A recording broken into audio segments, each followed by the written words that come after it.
Welcome to the Business Spotlight series. My name is Dona Kappmeyer, and I'm the CEO and firm owner of ActionCOACH of Coastal Bend and KAPPital Game Plan Consulting in South Texas, and I will be your host for today. I am very excited to have our special guest, Kevin Pruitt, on our show. Kevin is the owner of Summit Effects Woodcraft in San Antonio, Texas.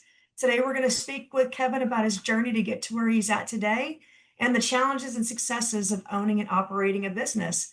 If this is your first time on our channel, please be sure to like and subscribe so you can get notifications when we publish new content. Well, Kevin, welcome to the show. It's great to have you on.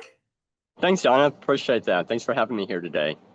You are quite welcome. So let's go ahead and get started. So Okay. tell me a little bit, Kevin, about how your business is structured. Okay. So I have an LLC, and underneath that, my DBA is Summit Effects Woodcraft. I'm a sole proprietor, Okay. and so I do pretty much everything I can on my own. Every now and then, I'll bring in, either a special team, which usually is a friend or acquaintance, or sometimes even another cabinet business. If I have a bigger job that I need to do. My wife also supports me behind the scenes. She's been on a few of my content creation videos, just with her schedule when it allowed for that.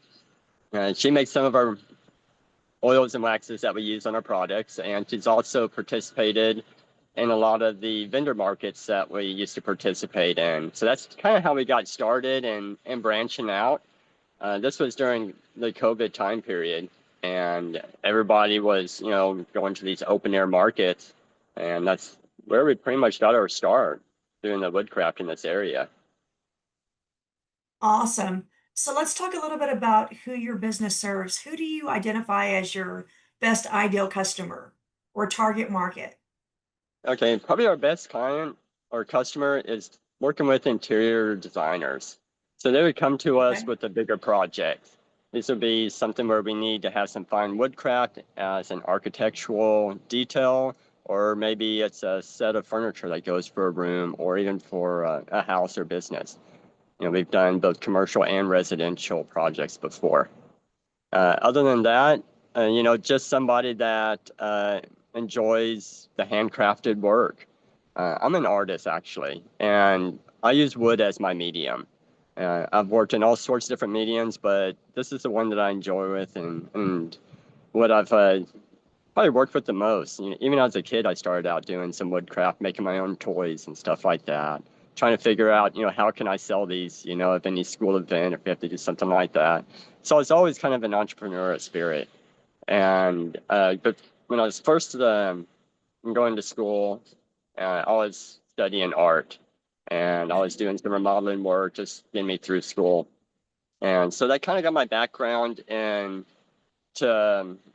really the different possibilities of using different types of medium was my art background.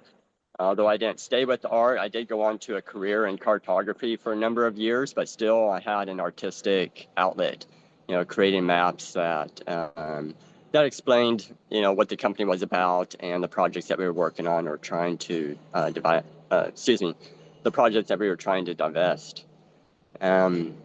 So I've stuck with woodcraft for quite a while. We make everything from furniture. They might be something for like a staircase banister, something that's is complicated. A lot of people will come to me when they need something specially done. Or Okay. I'd say, for example, I was working on a Model T restoration where we had to preserve as much of the wooden part of the cab as possible. And uh, this one person ended up being my client went to everybody else in the area, and all of them pinpointed to me. And I was like, okay, so it's like, all right. I was like, well, let me see if I have time. And he goes, you don't have time. I just dropped it off at your shop door. And it's like, okay, well, I guess I got the project then. And that's how that one kind of started. So all my customers have been very unique and different. When I say the ideal customer, I like to have the bigger project so that we can set up the shop that we need to for that project. If we have to switch gears and redo our shop layout just to accommodate the size of the project or the type of equipment that's used, that's going to be some downtime right there. And then Okay. just to get everything set up again and get going, And when we go from one project to the next, it can be a little bit disruptive. Although if we're just working on, let's say furniture builds for a while, then our shop is set up that way, and then we can be more efficient in our builds. Yeah, of course. So you're in a very niche market. Uh, Clearly Yeah. woodworking's in your DNA. Let's talk a little bit about your competition, or is there any competitors that play in the space that you're in? There's definitely competition, not just in the San Antonio area, Texas, but also throughout the U.S. I see a lot of the competition as um, a way for me to keep up my skill level in my game. I do a lot of content creation, and through that, I follow a lot of other people that are doing the exact same things that I'm doing. Now, Okay. these might be in different areas. There's been some times where I've actually reached out to some of the local guys when there's been a bigger project saying, hey, I really like your work. This is something that's a little bit beyond my scope. I need someone else with your background and skill level, and let's see if we can't work on this project together. So there's been some instances like that, or maybe it's just been a collaborative idea. Hey, I got this project, how would you approach this? So the people that I connect with are very open, just as I am, with Nice. how do we, there's no secrets in what we do. There might be a few secrets in, hey, how do you get that beautiful finish or something like that? Well, that's something we can't really tell you. Little things like that. Yeah. That's just, something we've picked up over time. But with social media, there are no real secrets or anything like that. So everything's out there and open. My clients like to follow along. My competition likes to follow along. We also work closely with manufacturers. So Okay. they'll send us their products and they want us to create videos to showcase them, how they're used. Um, it's neat to see how many different people use the exact same tool for whatever project that they have going on. So it's something you might not have thought of before. And so it gives you some ideas as well. Very interesting. So, unique organization, very much craft driven. Why would somebody want to do business with you? A lot of people come to us, one for the projects that we've had in the past. It seems like some of my clients are almost, I say this as a stalker loosely, but they've, looked at all my social media platforms. They've studied everything. They probably remember more of the project than I do because they've made so many different projects. And they'll come to us like, hey, we love how you did this, and we want you to do the same for us. That's a lot of it. We post everything that, finished builds. We have a lot of positive reviews out there. And, sometimes, with the economy, there's some slow time periods. And then that's when all right, how do we approach this? What's the best way of, surviving some of these downturns? And wait for the next one. It's like all of a sudden, the last few months were real slow. And then all of a sudden this month's really picking up pretty big, or excuse me, picking up pretty quickly. And so I think we're going to be busy, throughout the rest of the year, which is only a few months. Kind of scary to think of it. Just that we're almost there at the end of the year. And but we have some great ideas that's going to lead us into next year. Since we're working with a lot of other makers out there and manufacturers, we really want to get into the realm of manufacturing possibly our own tools or our own jigs and see what avenues that might bring to us. So then not only are we showcasing the products that we're building, but it's also, this is a tools or this is a jig that I made that I used to create this project. And I really think that's going to be the future of our company and go in that direction. That's very interesting. Did you think when you first started that would be where the company would be going? I wasn't quite sure in the very beginning. Um, some other people may have mentioned that, hey, this would probably be something great to sell. Okay, probably just took it as a grain of salt, didn't think too much of it. But now it's getting to the point where a lot of these tools can be manufactured even in your home garage or someplace like that, Mhm. with some smaller tools. The accuracy of it, the capabilities of cutting out something with a CNC machine or 3D printing a part. And it really opens up the realm for a lot of people that didn't have that capability. So here we are, manufacturing something. And then, I think all of us have the dream of, some big manufacturer be like, hey, that's a genius thing right there. Let's buy that from you. And then you're like, all right, I'm retired, sort of thing. Or move on to the next project or something like that. I don't know. But it's exciting to think, what the possibilities are. We're already, working with manufacturers or sending us stuff. I just think it's kind of the next thing for us to do is to kind of go down that road and see where it takes us. Awesome. What is one thing that you wish that more people knew about your business, the type of work that you do? I think a lot of people have a misconception on the time that it takes to get an end product. Let's say Okay. if it's a table, for example, and also some of them are a little bit taken back or shocked at the expense if they haven't purchased something that was handcrafted before. Because in this society, there's IKEA, there's other Yeah. big stores, there's Walmart, there's Wayfair, there's all these big companies, and they have these ready to assemble, and here they are at your doorstep, and everybody knows the little key wrenches and everything like that, and assembling it and trying to follow along the directions, and it looks great for that moment, and all right, completes the scene. Nothing wrong with that at all. But you try to redecorate your room and move from one side to the next, or if you end up doing a move from one location to another, you see that really doesn't last that long. So with the handcrafted stuff, one, equipment and parts are more expensive here. The labor is more expensive. Overhead is more expensive. When you add all those up, uh, yes, it might be cheaper for somebody to go and buy something that's prefabricated. And if a client comes to me, then and if that's their budget, then like, okay, well, this is the best suggestion that I can offer you is maybe search this area. But then there's some clients that are willing to pay the price no matter what it is because they can recognize that is handcrafted. That's a unique piece. Nobody else is going to have that. And one, they're willing to wait for the time for that to be made, and also they're willing to pay for the price as well. And they know they've got the certainty that it's going to last a very, very long time. Right. So a lot of this is going to be generational pieces. Yeah. That table that we built, okay, that's going to eventually go to your kids, and then that's going to be passed on, to the grandkids and everything like that. So a lot of the pieces that I make, we try to make heirloom pieces, and we tell everybody that these are memories that you're creating, So you think about, all the dinners, all the events, everything like that, the family get-togethers, everything like that. They're going to be, around this table. Yeah, sorry, you get a little emotional when you start thinking about your own product. Oh. So there's been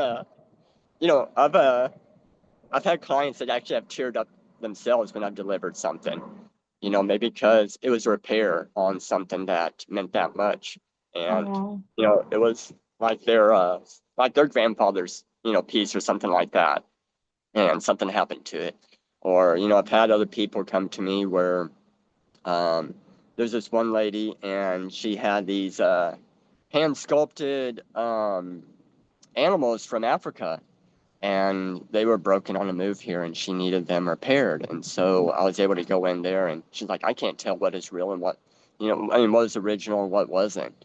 And so it's, that's what really, brings a lot to me. And I think that's what, probably puts me over the competition is when people recognize that and that word of mouth gets around, then there's going to be the referrals, there's going to be the great reviews, stuff like that. My goodness. Yeah. And you can't put a price tag on what you just said, right? Those kinds of Absolutely. memories. Yeah. And so it's funny. It's like, when am I going to make something for myself? It's like, what would I make? I'm so busy making everybody else. It's like one day it's like, I have great ideas, hey, this would be great in this setting, or, hey, I really would like to have this, little bench at the entranceway or something like that. But, I never have time. I'm always making everybody else's memories. I think that's pretty standard when somebody has a specialty. They do everything for everybody else but themselves. Yeah, that's true. It's crazy how that works. Yeah, yeah. But, I enjoy it. It's my passion. Uh, Love it. So you mentioned, some outlook for you is going to be maybe on the tooling and manufacturing side of that. Where else do right. you see the business 3 to 5 years from now? Um, Another big part of the business I'm really trying to grow is the content creation. Okay. So we're trying to build up our YouTube channel. So please, everybody, if you can, go check out my YouTube. We're trying to build up the TikTok. Our Instagram and Facebook platform has been our main one, and it's been going pretty solid here for a while. Every now and then, we'll get a big, viral post, and we're all excited. But you know, really, when we're trying to get to the point of doing the monetization with our content creation, and then Okay. also again the paid advertisements, sponsorships, guest speaking, bringing in something like that for our revenue. And so within 3 to 5 years, yes, I see us growing our channels, YouTube channels and everything like that. Having that as a main source of our revenue, and then having that be able to reinvest back into the company to where we can get the tools that we need to, eventually get to a location where we need to, where we don't have to worry about other people's projects going on in the background when you're trying to make your videos, and being in a space that's yours, that you're free to expand and grow. I love to have a huge shop, and I always say big shop, small house, you know. Love it. Yeah. If you were to define success to you, what would that be? Success is a hard thing to really monetize, you know. Success to me would be, I would say, our brand recognition. And right now, and it's not necessarily our logo. I would say it's more, not trying to be conceited when I say this, but when you get into the social media scene, your face is what sells your products. That's what Mhm. everybody's going to see when you're doing the podcast, when, anything out there, that they're going to see your face, and they're going to recognize that probably before your logo, unless everybody can recognize the IKEA logo with a Target or Best Buy or something like that from afar.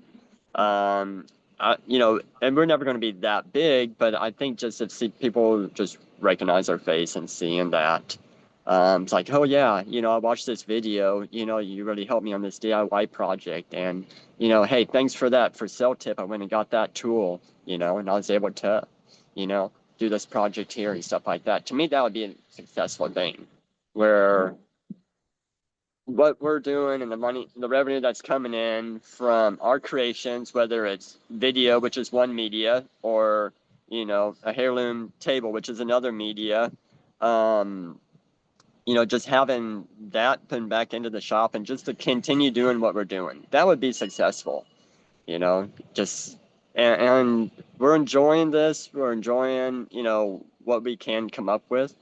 Not all my videos are great. And I'm always striving to do better there. It's just as I'm always striving to improve my products that I create. Whether it's add in, more hand finished details, if it's add in, hey, this is a better sander or something like that. Or it's just watching someone else's technique and be like, oh, I didn't notice that I could do that. Yeah, okay. All that's going to add to our success. Awesome. Fantastic. If you could give one piece of advice to our business owner listeners, what would that be? Oh, wow. So this kind of fell on me. I would think right now, if I was going to start this business at this moment, I would not quit the day job. This would be Okay. weekends, evenings, something like that, because there's going to be ups and downs. Yeah. And so Until it you're gets kind of, absolutely, it gets real scary sometimes, where you're like, oh, hey, after this project, what's next? We haven't had any phone calls. Normally we get phone calls, sometimes several times a week or, even throughout the day. And then all of a sudden, a month goes by or two. And, then you start talking to other cabinet makers or other friends doing the same thing. You're like, hey, how's business? Like, dude, I haven't heard anything, I don't know what I'm going to do after this job, stuff like that. So, but, that's where, you really have to be creative as far as what are you marketing, how are you marketing it, and what products are you doing it. So e-commerce is another thing. It's like, okay, well, this might be just a slump in this area. Let's during this time period, let's make a lot of these products, whatever ABC product it is, and let's put it on our website. Let's try to push that out there. Let's go back to doing these vendor markets and getting the word out there and start talking to different, you know, just different people out there. You never know, with these markets. That's been a great source of referrals right there in the past, is going to these open air markets and just meeting people. They may not buy whatever you're selling right there, but they're taking your card, they're taking your information, and maybe they're following you on content creation, and then all of a sudden, someone else of theirs, as they know, is following along as well. And that brings in more business too. So I would suggest, definitely keeping your day job, learning as much as you can about the social media and how to list your products right there. I think that's really critical for getting it out there. It's going to take a lot to get noticed. So it's going to take a lot of work in the very beginning, because I think there's something like 5 billion videos being posted every day on YouTube. And it's like, okay, I'm one person selling these few products, how does that get noticed? And, until you get up to, 100,000 subscribers and million subscribers, people may not, ever see your stuff. And you have to be okay with that. You have to be okay with not comparing your products to everybody else's, because it's your product. That's right. And so as long as that product means a lot to you and you can sell that product, then, that's really a great way of getting started, because that's going to motivate you to keep going, that first sale. The next bit of advice for people getting started in all this is don't overly invest. You don't need every single tool. You don't need every single program. Learn the different ways out there and how to do it as cheaply as possible. At first I was like, oh, I got to have somebody make this website for me. And I was like, oh, there's $3,500 right down the drain right there, because they didn't listen to it and it didn't look anything like what I wanted it to be. And, didn't get any attraction, all the stuff, all the promises, everything that it wasn't there, I would say just build a little standing page, and that's all it is your portfolio on it, and that's it. Don't worry about it, just leave it there. Social media is what's everybody's going to go after. And as long as you're participating in that, you're showcasing that and being regular, whether it's twice a day, once a week, once a month, something like that, as long as you're just being as consistent as you can with getting out there, and then join every single group that you can, similar group. That's my other suggestion, is, okay, if you're making cutting boards, go join some online cutting board groups, and then you'll find out what other people's problems are or what their solutions are for that. And it didn't cost anything to do that. The next thing is just to do a lot of networking. Get out there, go to these luncheons, go to these coffee events. See if other business owners are there. Talk to them, see what they're going through. What are their suggestions?